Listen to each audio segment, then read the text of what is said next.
Hello everyone. This is a short video because this is a workshop week.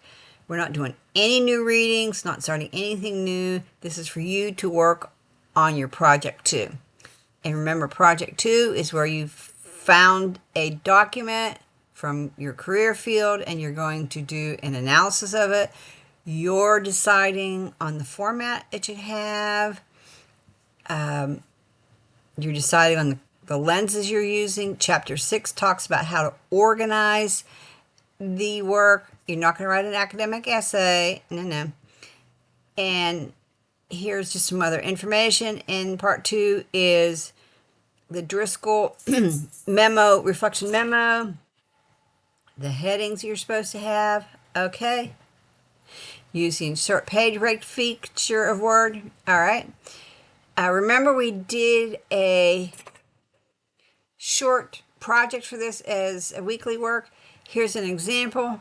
This is kind of, here's the lenses I'm using. Here's how they come, this is what they were. Okay. Here's my analysis. All right. So that's what we're doing this week. You're working. You're drafting.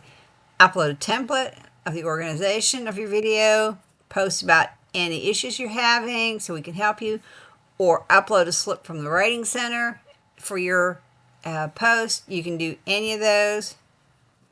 Okay, and a week from Friday, not the 1st, but the 8th, or whenever next Friday is, the 8th or the 9th, I'm not sure.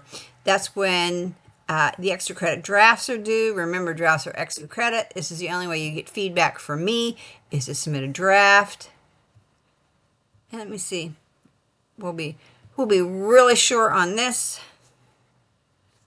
It's October 3rd, October 8th, 11th. So yeah, November 7th.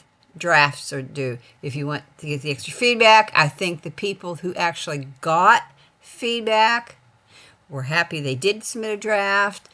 A lot of people who didn't submit a draft for Project 1, I think, were really disappointed and are maybe taking advantage of the resubmission policy. That's all I have. Remember, it's a workshop week, so use it wisely. And try and get everything done before Friday so you can party for Halloween. That's all I have. Bye.